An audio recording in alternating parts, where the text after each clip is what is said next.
Sometime after the birth of Jesus, a group of astrologers were overjoyed to discover that the star they had been following stopped over a house in Bethlehem. They had found what they were looking for, the child who had been born King of the Jews. King Herod, who believed he was the king of the Jewish people, was horrified by the threat of another contender for the throne. He had good reason to be worried. After all, Jesus was the liberator who had come to make all people free from tyranny and oppression. The magi realized that Herod was dangerous, and after they had worshipped the tiny king and offered their gifts, they returned home along a different road. We have been celebrating the great light this season. We have been inviting you to ponder where it is that light is breaking into darkness, where it is that a light that shines for all people is a light that does not ever go out, a light that burns deep within us and calls to us from the past, calls to us from the future, and roots us and warms us and helps us to understand and have our own light and warmth for one another in this present moment. We sang throughout the season of Advent in preparation about hope and peace and joy and love being with us. And now we celebrate that the light has come again and again to push out the darkness, to be that call and that comfort, that reassurance for us. And so we say, light before us, light behind us, light under our feet, light within us, light over us. Let all around us be light. We invite you to pass the light of Christ with one another.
We'll share with you two versions of this Epiphany, Magi, Three Kings visitation story today. The first from the Message translation.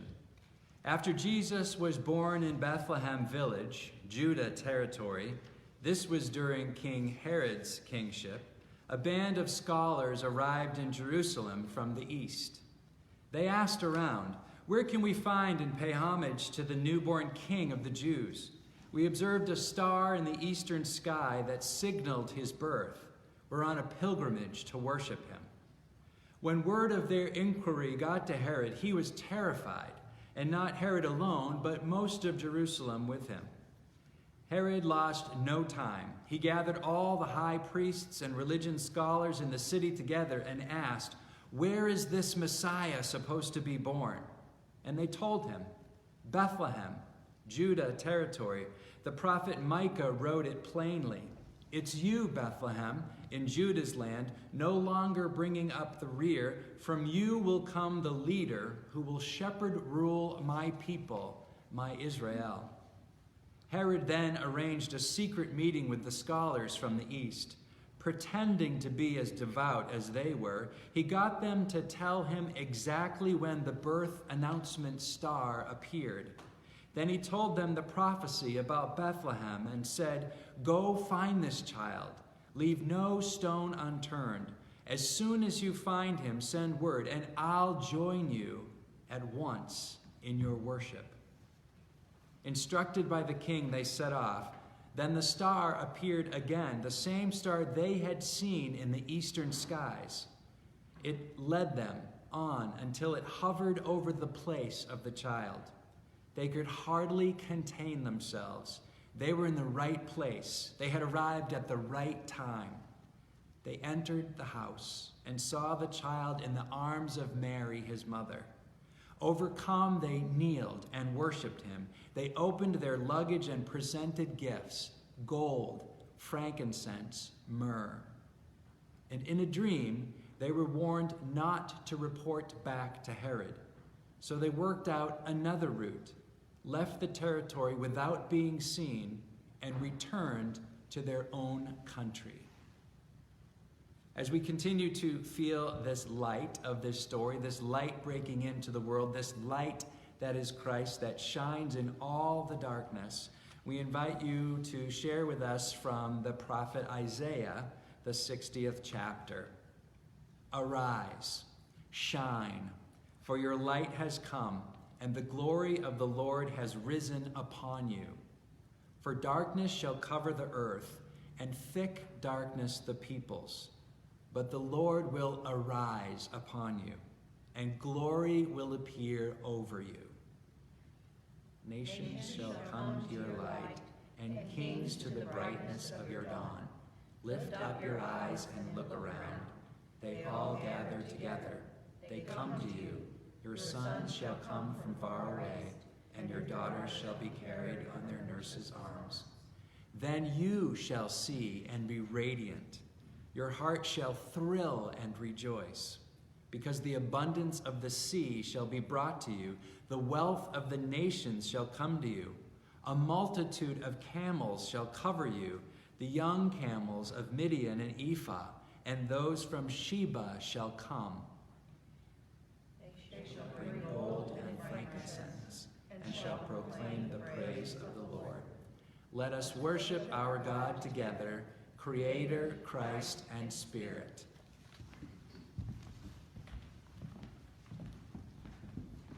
Please join us in singing verses 1 and 2, then the refrain, 3 and 4, and then the refrain, and then verse 5 and the refrain. We Three Kings.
Please join us in our opening prayer.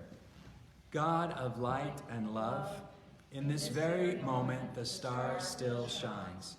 Gather us and let the star call us to new ways of self-awareness, healing and hope, restoration and renewal, as we discover again Christ's call to follow in his ways. Amen. Well, we're thinking a lot about light. Some of you have really been enjoying the lights on Christmas trees, the lights in the neighborhoods, the lights carefully on candles. The other day I was changing a light bulb in our house. We've been using a lot of light because of these long nights and playing games together and being together as family. We're thinking about those of you who have not been able to spend as much time with family as you want. 2021 will bring good things for us. But I was reminded as I was changing a couple of light bulbs in our house about Lester, the light bulb. Now, I grew up in Massachusetts, where there's some snow, I think, real snow. And Lester light bulb, when I was a kid, was a character, a cartoon character that would be on TV and be on posters and be in coloring books at school. And Lester Lightbulb had a very happy face and he was very bright. And he helped us remember that we were supposed to turn off lights when we were not in the room. And then it went from there. We were supposed to make sure that we didn't waste water. And so when you're brushing your teeth, you just use a little bit of water, turn it off, don't let it flow as you're brushing your teeth. Make sure that you close doors to the outside so that you're not heating the outside. Were you born in a barn? There are also conversations about how we should eat all of our food, not waste and throw food away, and other ways to be preserving and conserving. It's kind of the original reduce, reuse, recycle conversation. And as I was thinking about light, as I was thinking about Lester Lightbulb, as I was thinking about this idea that Jesus was given as a gift to the whole world, as I was thinking today about the kings, the wise men, the magi who come to bring their gifts, I thought, how can I give a gift to the whole world? Because this story is all about joy to the world and this Jesus being born for the whole world. And then I remembered again Lester Lightbulb and shutting off those lights and saving water and making sure I was careful with the food that we had and making sure that I treat the earth well, because the earth is the gift that we all share across all the lands and oceans. And so I can give a gift not only to the earth and the world, but to all the people of the earth and the world when I take care of the resources and the things that I have. The water, the food, the electricity, gas, all of the things that we use. And so as you're thinking about the gifts that you have given and received, as you're thinking about that flow and that movement and that spirit of generosity, of giving and receiving, imagine how you can give a gift to the world, how you can give a gift to the earth, how you can give a gift to all the people in the world as you take care and are careful with the things that we have been given to take care of, so that we can take care of each other, so that we can be that love in the world that God wants us to be, even as we thank God for the gift of Jesus being born to the world. Please pray with us. Holy One, we thank you for the gift of light and the gift of food and the gift of water and the incredible, awesome gift of the earth. Help us to take care of these gifts so that they will be able to care for others, so that this gift of life and earth will continue to be a gift that we can share with each other across all lands and all oceans, across the whole earth together. Amen.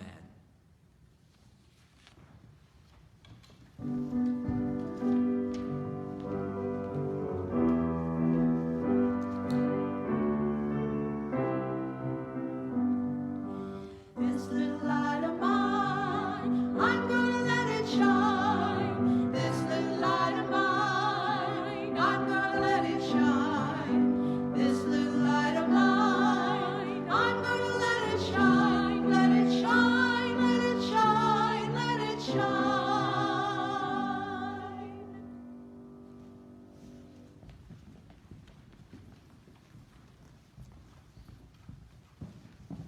This has definitely been a time of giving and receiving, and your gifts are still needed.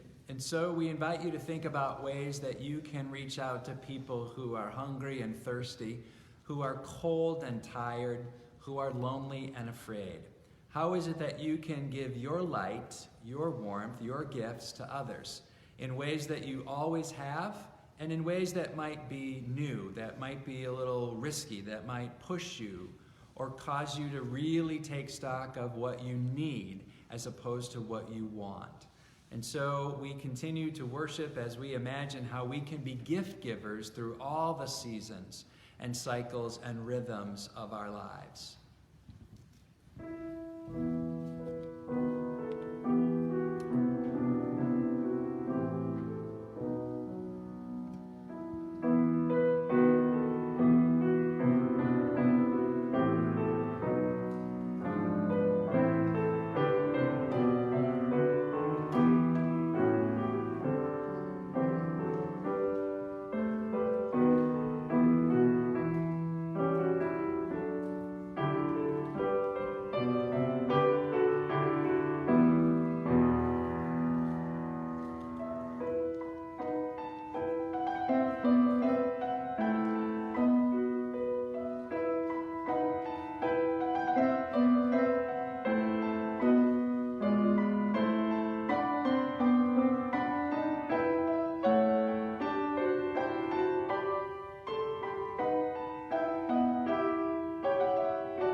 Praise God from whom all blessings flow. Praise God, all creatures here below. Praise God above ye heavenly hosts. Praise God and Son and Holy Ghost. Amen, amen, amen, amen, amen, amen, amen. Please join us in our prayer of dedication. Holy One, we have our own gifts to offer. We have been carrying them around with us, not always sure what they are or what to do with them. Help us to take stock of these gifts, abilities, possibilities. We want and need to share them with you, loved ones and strangers. We are all connected and belong to one another. Amen.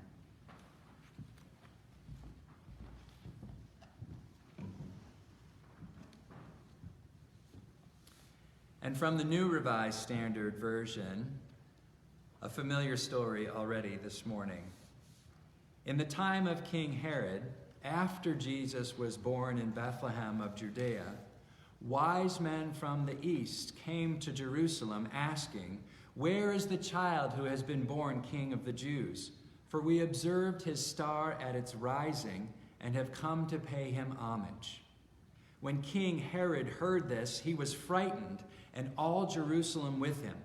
And calling together all the chief priests and scribes of the people, he inquired of them where the Messiah was to be born. They told him, "In Bethlehem of Judea, for so it has been written by the prophet. And you, Bethlehem, in the land of Judah, are by no means least among the rulers of Judah. For from you shall come a ruler who is to shepherd my people Israel."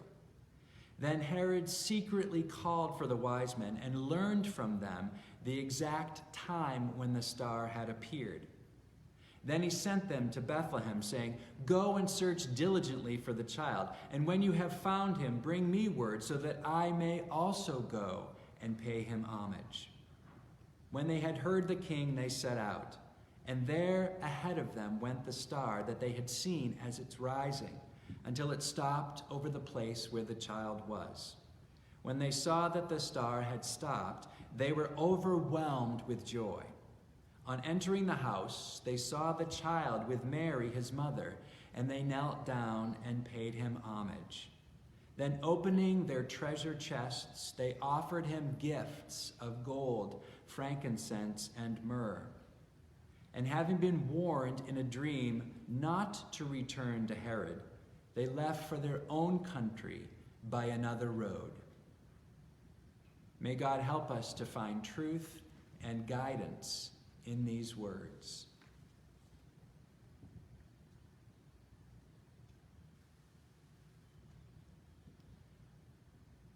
Well, Epiphany is a Greek word which means manifestation or appearance. And it has come to mean in our tradition and in our language, an epiphany is something that we suddenly understand, or an insight that we have, an understanding, an aha moment, something that we realize, oh, I get it now. I understand that. And sometimes I think epiphanies come when we least expect them. And sometimes epiphanies come after study and openness and vulnerability and risk and waiting and watching. Sometimes epiphanies come and they are brand new understandings or connections that we make. Sometimes epiphanies come and we realize, I already knew that, but somehow I had forgotten it. Somehow that knowledge, that wisdom, that understanding had been lost or kind of went in the background somewhere. And so we're thinking today about epiphanies, about understandings and insights, old or new or rekindled, things that kind of connect for us and that help us to weave things together and that chart a course for us and that help us on our roads and as we travel and as we come out of this Christmas season, this Advent time of preparation and waiting, and now this birth time, and now this season of Epiphany, here in these 12 days of Christmas, we want to share with you some of these things that may be insights, those old ones or those new ones, those confirming, strengthening ones, and the ones that maybe are continuing to dance around in our heads and in our hearts and in our spirits and in our relationships. So what we did today was we pulled together some Christmas bows and we numbered them 1 to 12 for the 12 days of Christmas, and we'll randomly pull those and we'll think a little bit about maybe an epiphany or an insight or a possibility of things to think about with this story as we continue to move forward into this new year, and as we imagine together the messages, the ideas, the thoughts, the guidance that the Holy is giving to us. 6. I knew I was going to pick the 6 or the 9 first and get confused. So 6, frankincense. So we sang in We Three Kings that there's the frankincense, that we have an incense. And so there's a smell, there's a movement, there's an upward motion. And so frankincense is often the thing that we talk about as the piece of the gifts that help us to know that Jesus is holy and Jesus is divine and Jesus is God. And so we imagine this frankincense, this full body experience of the holy coming to us. And so when the kings brought frankincense, they were saying, this Christ child is not a human child only, but this is a sacred, holy, spirit-filled, God-filled entity, person. God poured God's self out into this human form, and we have to worship, and we have to know that this is sacred space. This is miracle. This is God living with us. This is holiness. And so we know that you have been lighting candles with us this year. Some of you helped us on Christmas Eve to remember those moments when we share the light around the sanctuary. That was very important for us to continue to share with you, that passing of the light, that mystery, that light, that significance, and even the smoke that came up from those candles as we blew them out, as we said to ourselves, we're going to become the light. And as we blew that candle out, we saw a little bit of that smoke, maybe holy incense, frankincense, coming from that place, and remembering that connection that we have with God, that holy space. If you did not get a chance to come to the sanctuary by yourself or with a very small group that you've been spending time with during Advent, when we gave you an opportunity to do that, if you're hungry for that spirit experience, let us know, and we can arrange a time when you can come to this sacred space by yourself to feel again that connection with the holy and to be present with that. We're never going to finish if I go that long. 11, diversity of the magi. When I was a kid, I know a lot of you also like to play with the nativity scenes, and some of you were up here and looked at the nativity scenes that we had spread around. One of my favorite times with the nativity scenes were setting up the kings and having them start in a different place in the house and moving them closer every day. We used to put, well, we still will in the future, we used to put the kings down the center aisle when you came in on the Sunday that we celebrated Epiphany. And we made sure that you saw that they were en route, they were on their way down the aisle. The few weeks before Advent, Christmas, we used to hide them around the sanctuary. And kids would look for them, and we would talk about how they're traveling. They've seen the star, and now they're on the move. And so we invite you to think about the diversity. I loved as a kid to see there was always a dark-skinned king. There was always a light-skinned king. And there was always magi that looked like there was some ethnic flair or cultural diversity. And I loved that idea, and still do, that as Jesus comes into the world, it's for all of us. And that if we share the same goals, if we share the same passions, if we share the same common good, then incredible things will continue to happen for us and with us and through us. Number 8, the camels. I love this idea every time we gather for the sacrament of communion, that some people are coming because they feel empty. Some people are coming because they need to be refilled. They need to recover from where they have been. Other times, people come to this sacred, simple meal because they know that they're about to enter into something that they're going to need strength for. And so they come to add more reserve. They come to add more nurture and encouragement and strength and stamina. They come to receive that presence of the holy at the communion table because they know what they're about to get involved in. I love the idea of the camel with 1 or 2 humps, that they have a reserve, that they have more than what they need, that they understand the struggles of being dry and being in an arid land. And they know what it's like to be prepared, to be ready. They have everything that they need, more than they could imagine, to be able to withstand the things that are coming. There's that 9. January 6th, Epiphany. And so we celebrate it as close as we can to January 6th. And so this year, I'm acutely aware of the fact that on January 6th, something important is happening in our country. And that there are a lot of people who are planning protests and even violence maybe. It is amazing how the Holy Spirit is bringing us to this place where on January 6th, the day of Epiphany this year, we're going to be thinking about what does it mean to be in power? What does it mean to give homage? What does it mean to listen? What does it mean to have power and want more? What does it mean to be aware of how people see things differently and how they have different allegiances and different ways of getting their own way? We are mingled this year with these ideas of tyranny and treason. We're comforted and reassured that this light that comes to break into all of the darkness comes no matter what season or cycle or year it is, no matter what ruler is in place, no matter what ruler is about to come.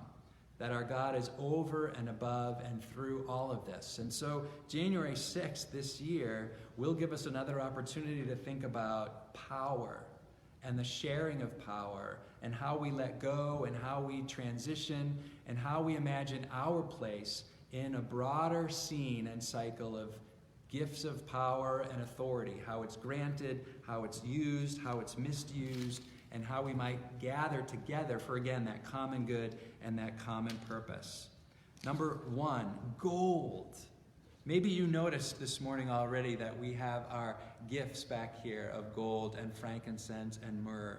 And the gold comes from the magi, from the kings, because they want to make sure that we know that this is the utmost valued presence. That when God comes and spills over into the world for us, that is better than anything. God coming to us and being with us, that Emmanuel name that Jesus is giving, God with us, that is the most important thing, that there's no place we can go that's outside of God, that God promises to be intimately woven together with us through all of our days. It's more precious than silver and gold. And when the Magi come to bring this gold, it becomes like the gold standard. It becomes the thing that we measure ourselves with.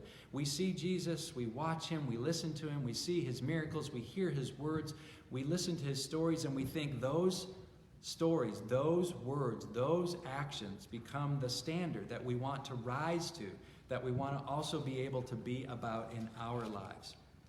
3. Where's 3? Another road. Another really important part of this story every year is that the wise ones cannot go back the way that they originally came. They're warned in a dream by an angel not to go back to Herod because he has another idea than they do. He's not sharing the same dreams of the common good, of love breaking down barriers, about power being shared. Instead, Herod has another nefarious plan. And so the wise ones have to go home by another road. And we've been on this incredible journey and continue on this journey through a pandemic. And when things begin to lighten up, we know that some of you have already received the vaccine. We know that things are beginning to shift. We still have to be careful. We still have to be aware. But there is a hope and there is a way out of this no way. And as the kings, the magi, travel home by another road, we have to remember that we can't go back to the way that things were, that this time, this experience, this traveling has changed us. And this pandemic will affect us as we go forward. It'll make us more connected. It'll make us more aware. It'll make us more compassionate. It'll help us to be more infused with gifts of hope and peace and joy and love if we focus there and allow ourselves to stay with those gifts and stay on that path. Number 2, star and light. You know, every time you hear a story from the Bible, because you have changed, because you have gone through different things in your life, sometimes a part of the story jumps out at you in a way that it had not before. And so I read something in the story this time and I thought, I don't remember that from before. How can that be? So this time I read that the wise ones were traveling. They were watching the star, and then it seems as though suddenly they must have lost the star. Maybe it became cloudy. Maybe they became filled with doubt. Maybe they somehow were lost or afraid or got off focus. And so they stopped in Bethlehem and they started asking around, hey, has anyone seen that star? Has anyone seen that light? Where is this child supposed to be born?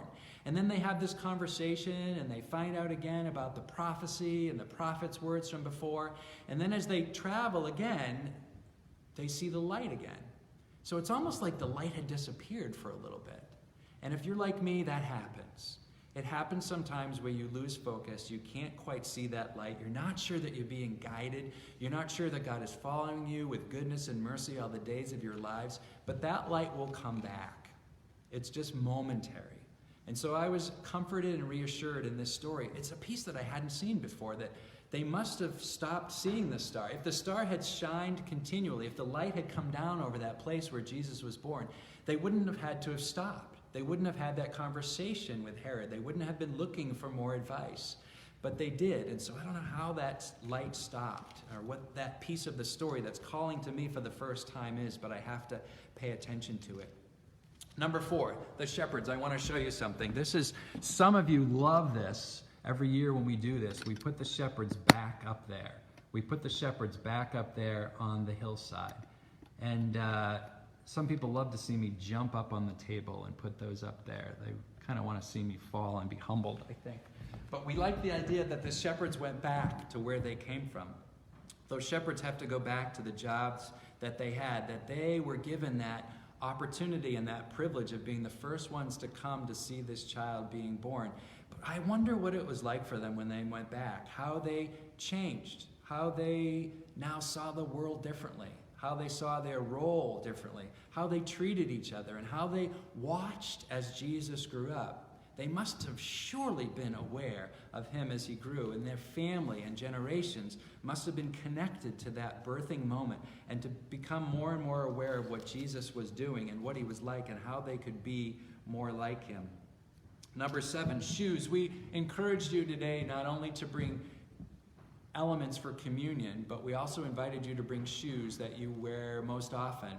I was just going to tell you to just look down at your shoes, but probably a lot of you are wearing slippers or no shoes at all, so that's okay. So we're thinking about shoes because one of the things that Jesus tells us when he grows up is that sometimes when we leave a place, we have to dust the dirt and the sand and whatever it is off of our shoes before we move on. Because somehow that experience wasn't what we had hoped that it was going to be. And so rather than be stuck in that place, what we do before we move on is just bang those shoes together. Get rid of some of that dirt, get rid of some of the things that have gone before us, so that as we travel again, we can be lighter. We can be unencumbered from the past that doesn't want to seem to leave us alone, that past that seems to be plaguing us. Number 5 is about the dream and the warning that comes to the king. So this is not the first time that the angels come in these stories. All through Advent and Christmas, the angels keep coming and coming and coming. They're messages from God, and they bring whispers and they bring shouts.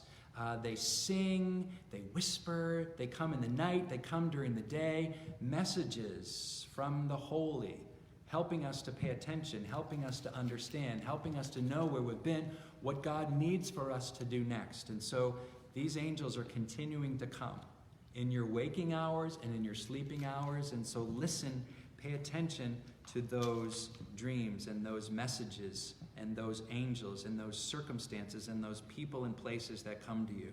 Number 12 is myrrh. And so myrrh is that ointment, that perfume that is used on a body at the end of a person's life. It's a way to massage and touch that body again. It's a way to give thanks for that vessel that carried the spirit of someone that you knew and loved and walked with and found burden and blessing and delight and despair with all along. And so we remember how important it is to grieve and to be present with each other and to remember where we have been and to remember to give thanks and to remember to honor and cherish each other and to help each other when there's struggles and pain and grief and burden. Our last one is number 10. Maybe you saw on the back of the bulletin the story about Befana.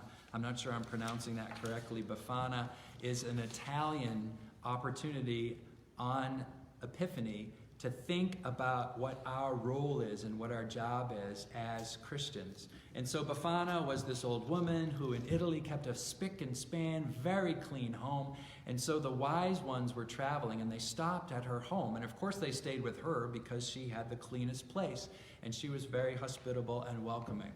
She was asked by them if she would want to travel with them to go find this child under the star and the light.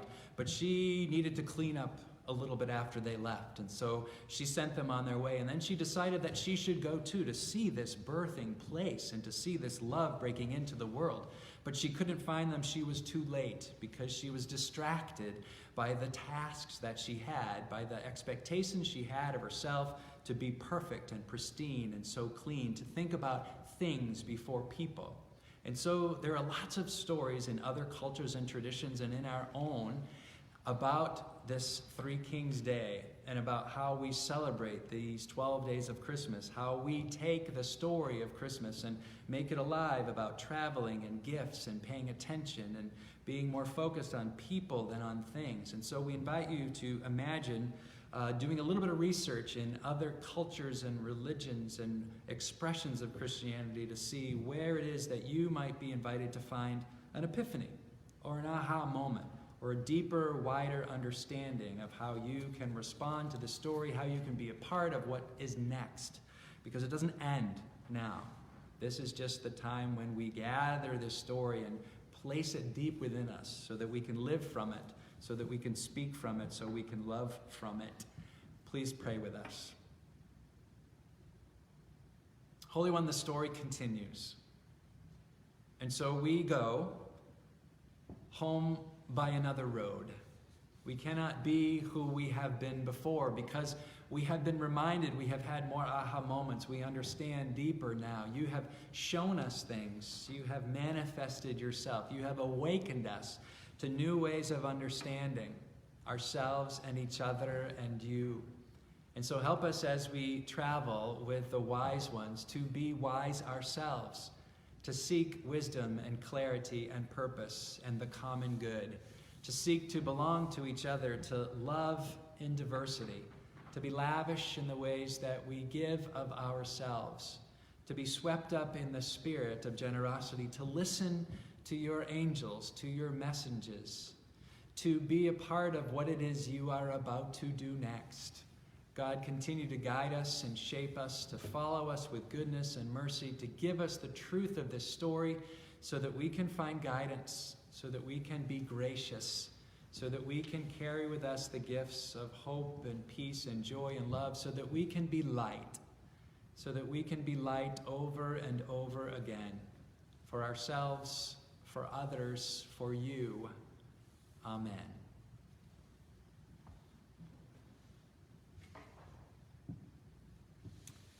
As we move closer to the communion table, we invite you to take out your elements and to be blessed by the simplicity of them, by grapes or crackers or bread or wine or juice, by anything that you have that will become part of you in a real way. And so as you come to this table, know that you have been invited. Know that this is an open table, regardless of your past, regardless of the place that you are, regardless of the things that you have done or left undone, the things that you have said or left unsaid. You are welcome to come to this table because there is enough. There's enough for all of us, and the Holy joins us at this table. So come prayerfully, come with expectations, come with your burdens, come with your skills and your gifts. Come, for you are invited to this place.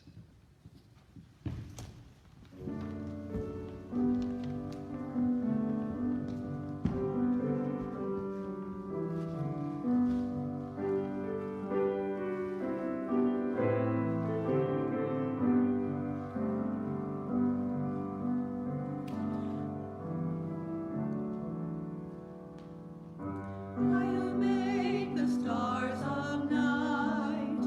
I will make their darkness bright. Who will bear my light to them? Whom shall I send?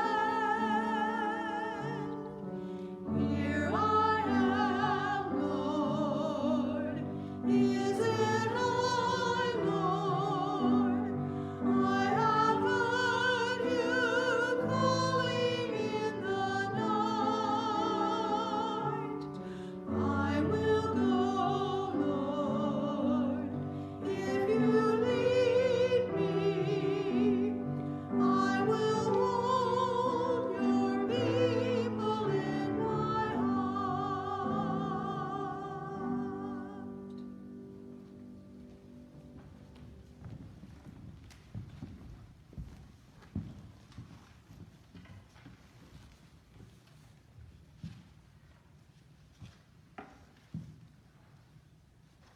Holy One, we thank you that you have set a place at this table for us. And as we gather separately and together, as we feel your Spirit weaving us together across the separation that we know now, this physical distance, nudge us. Help us to be aware in our minds and our spirits that we are connected, and that your Spirit binds us together in ways that maybe we haven't felt before because we haven't needed to. Help us, O God, to feel you weaving us, encouraging us, connecting us across space. We are grateful, O God, for the gifts of the earth. And we say again that we want to be committed to the health and wholeness, to the fruitfulness of the earth. And so we come with grapes. We come with bread. We come with flour and wheat. We come with wine and juice. We come knowing that these gifts take time to grow, and that here at the beginning of the year we know that we must be patient for the things that we thought might magically be different on January 1st. We thank you for these 12 days of Christmas, because we remember again how important it is to mark time and to be patient and to watch and to wait and to turn pages in calendars and to sleep and to wake up and to find refreshment and possibility, to see the sun coming up and the sun going down, to see the stars coming out, to see the light shining in the darkness, to be aware of the fact that we are, all of us, each of us, across the globe and across time, in this human condition of needing to wait and watch and wonder, of needing gifts from the earth and each other, of being in the midst of light and being in the midst of darkness. And so, God, come now in these moments and help us to be ready to receive from the earth, to receive from patience, to receive from the hands of others the gifts that we are about to receive.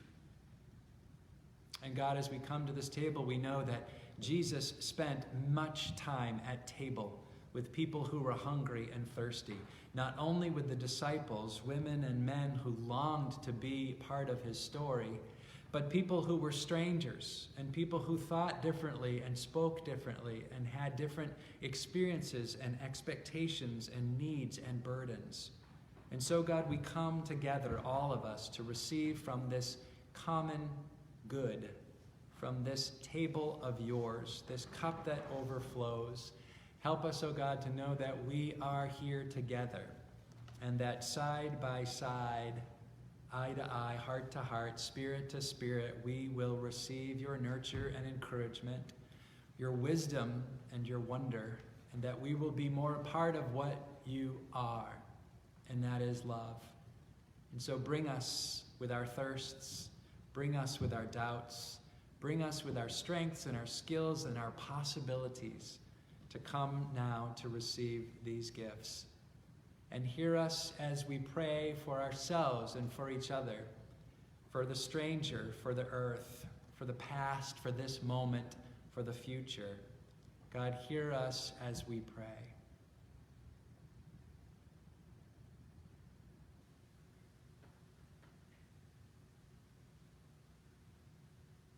And, oh God, because this moment is like no other moment, and because we are connected with people who have gone before us and those yet to come, we share together in one voice the prayer that Jesus taught us.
And so we invite you to take and give thanks and eat of this plenty, of this bounty, of this blessing. And we invite you to take and give thanks and drink from the bounty of this blessing.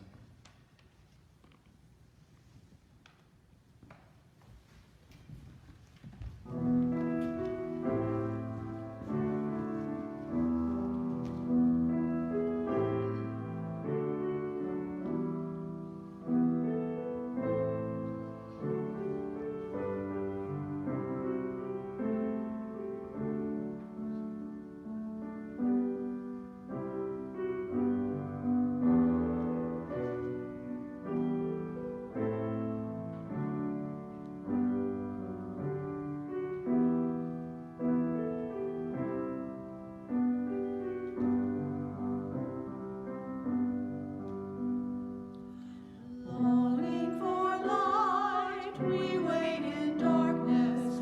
Longing for truth, we turn to you. Make us your own, your holy people, light for the world to see. Christ be our light, shine in our hearts, shine through the darkness. Christ be our light, shine in your church, gathered today. Longing for peace, our world is troubled. Longing for hope, many despair. Your word alone has power to save us. Make us your living voice. Christ be our light, shine in our hearts, shine through the darkness. Christ be our light, shine in your church, gathered today.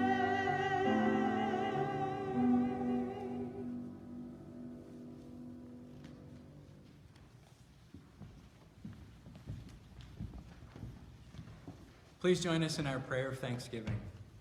Holy One, we are light, gold, frankincense, and myrrh. We are Herod. We are wise ones. We are rising, sent, overwhelmed. We are stopping, entering, paying homage.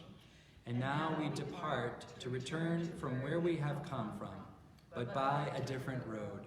Grateful for this sacred, simple meal, we go. We are ready to offer our gifts to make a difference and to be transformed in the sharing. Amen. And so we go with a serious call and charge, an opportunity and responsibility. And we go with a lightness and a joy. We go with thanksgiving and we go with thirst. We go with one another. We go now out into the world being Christmas people. The story of love is ours to share. And so we break into darkness, we break into doubt and despair. We watch, we wonder, we listen, and we go, and we go, and we go, again and again, with this light, with this joy, to tell this story, to be this story in ways that are new and fresh, and in ways that are old and traditional and sturdy. Go and tell, go and be this blessing, this story of love.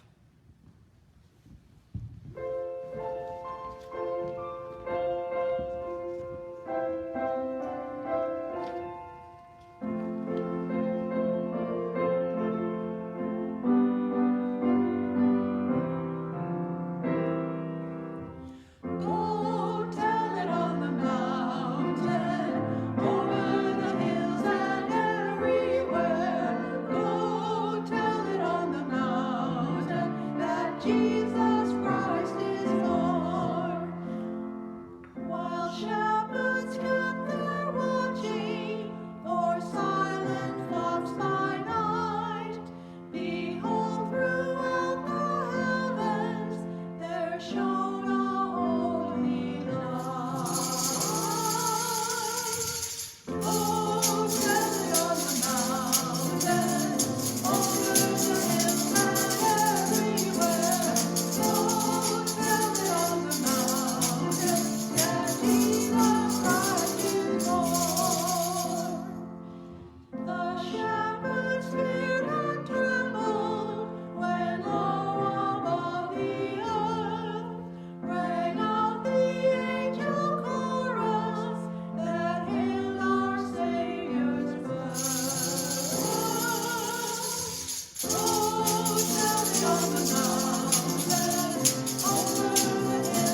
Thanks again for spending time with us at Parkway United Church of Christ, where we believe all are accepted, no exceptions. We strive for limitless love, courageous action, and spirited inquiry. We want to call your attention to some things in our bulletin and in our shared life together. First, we want to sing happy birthday to Connie Burkhart and Nicole Ristow. Happy birthday to Connie and Nicole.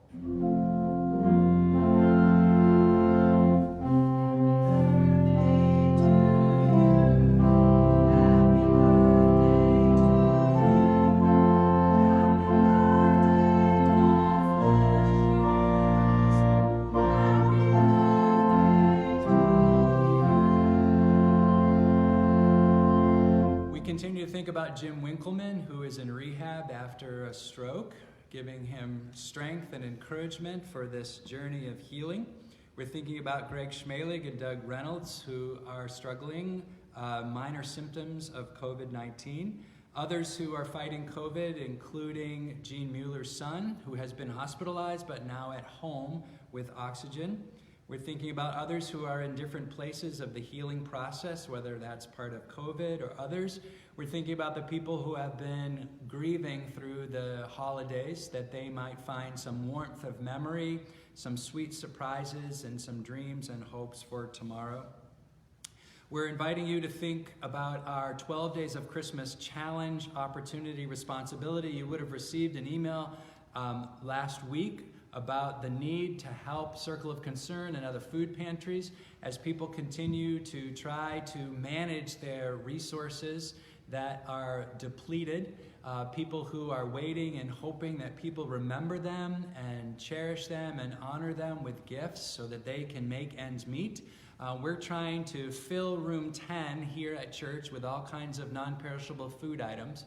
We can't deliver that food yet to Circle of Concern because their warehouse is small. The need is great, and so if you have heard that they are not accepting food anymore, it's true because their space is limited and people have been generous, but the need is great.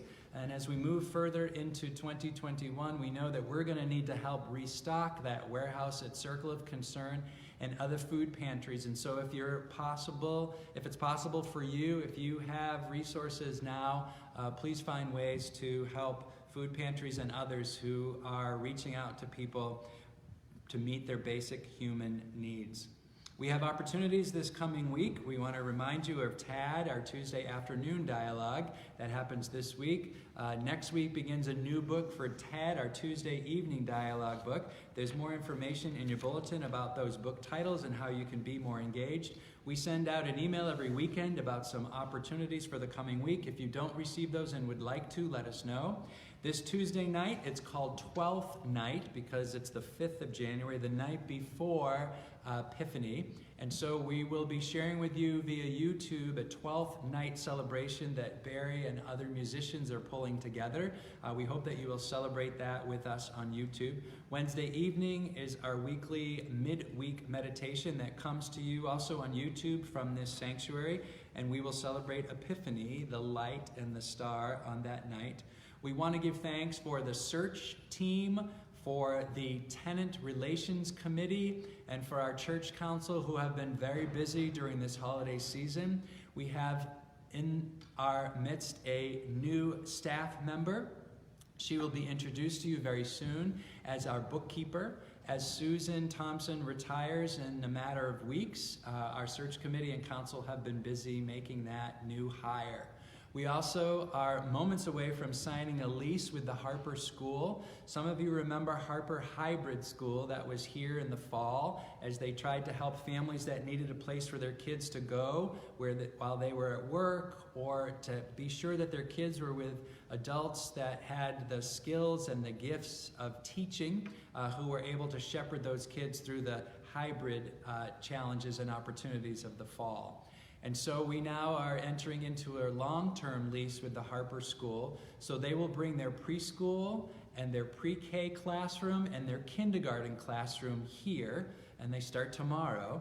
And the dream, the hope, the vision, the plan is to grow that school to be more grades than just the preschool, pre-K, K and 1, etc. And so we invite you to be prayerful with us as we transition our space as we add a new staff member, and give thanks with us for the teams and the church council that are making that happen. We hope that you'll be with us next Sunday as we celebrate the Baptism of Christ Sunday. You know, it's kind of odd the way that we do time in the church and the seasons, but we've been celebrating his birth, and now we move to when he's in his early 30s and he's baptized by his cousin John. We invite you to bring a bowl of fresh water with you next Sunday as we do some work around water and baptism. BYOB, bring your own bowl. Again, thank you for choosing to be with us as we are the church even now. Peace.